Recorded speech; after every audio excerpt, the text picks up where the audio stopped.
I now give the floor to Mr. Miroslav Jenča. Madam President, since we last briefed this Council on developments in Ukraine 3 weeks ago, fighting has continued to intensify on the ground, enveloping new geographic areas and prompting further displacement of the civilian population. We have witnessed unrelenting large-scale Russian aerial attacks on Ukrainian cities and towns, resulting in a significant rise in civilian casualties. On the night of 16-17 June, Russian drones and missiles hit 7 districts in Kyiv, killing at least 28 civilians and injuring more than 130 others. This was one of the deadliest attacks on the capital in nearly a year. According to the State Emergency Service of Ukraine, rescue workers spent all night trying to rescue dozens of trapped residents from under partially destroyed 9-story residential building that had reportedly been hit by a Russian ballistic missile. Many people are still reported missing under the rubble of the 35 apartments destroyed that night. This is the story of just one residential building in one neighborhood of one city. That night, Odessa, Zaporizhia, Chernihiv, Zhytomyr, Kirovohrad, Mykolaiv, and Kyiv Oblast were also reportedly attacked with over 428 drones and missiles. In Odessa, 2 civilians were reportedly killed and scores injured. These levels of death and destruction risk dimming hope for an immediate ceasefire and threaten to undermine prospects for a lasting peace. Madam President, according to OHCHR, since the start of Russia's illegal full-scale invasion of Ukraine in February 2022, at least 13,438 civilians, including 713 children, have been killed. The confirmed number of civilians injured stands at 33,279, including 2,092 children.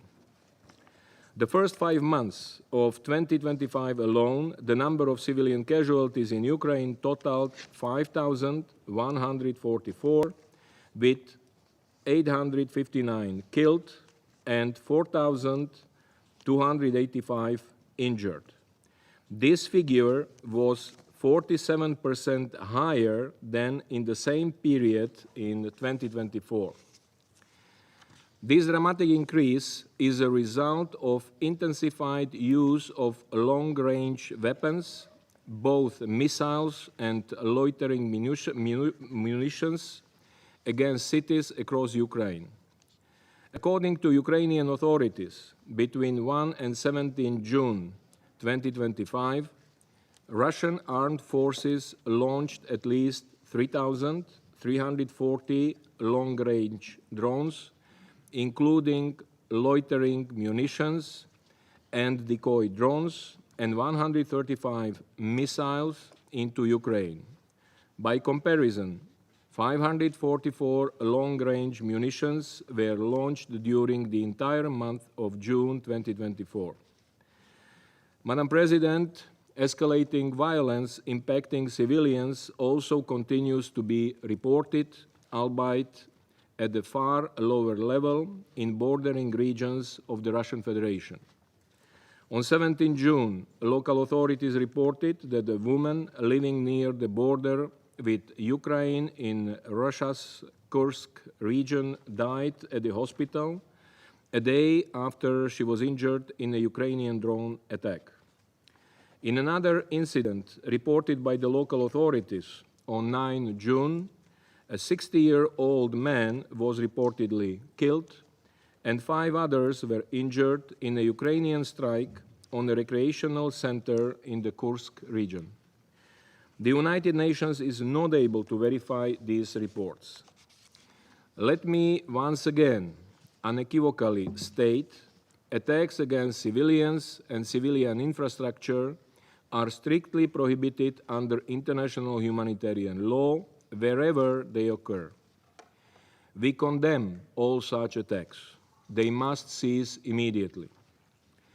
My colleague, Director Vosornu of the Office for the Coordination of Humanitarian Affairs, will provide updates about the impacts on the humanitarian situation in Ukraine. Madam President, since our last briefing, important diplomatic developments have taken place on the challenging path towards a lasting peace in Ukraine. On 2 June, Ukrainian and Russian delegations held their second face-to-face meeting in Istanbul, where they reportedly exchanged written memoranda outlining their respective visions for a ceasefire and parameters for a future peace settlement. The talks also resulted in an agreement for large-scale exchanges of prisoners of war and of mortal remains, as well as civilian detainees. The exchanges have been carried out in phases in the weeks since then. Earlier today, the latest round of exchanges of severely sick and wounded took place. It followed several rounds of all-for-all exchanges of youth of 25 years and younger, started on 9 June. Further exchanges are expected. As of 16 June, the mortal remains of 6,057 Ukrainian service persons and 78 Russian service persons were also reportedly returned by the sides. We welcome these exchanges and encourage them to continue so that all remaining prisoners of war and civilian detainees soon return home. These efforts provide answers to many families who have lived in uncertainty about their loved ones, reunite prisoners of war and civilian detainees with their families, and allow those who have been subjected to dire conditions in captivity to return to safety.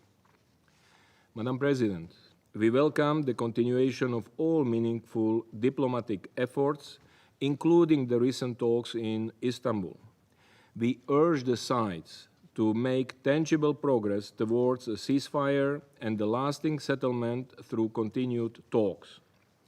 The United Nations position remains principled in support of a just and lasting peace in line with the UN Charter, international law, and relevant UN resolutions, and of Ukraine's independence, sovereignty, and territorial integrity within its internationally recognized borders.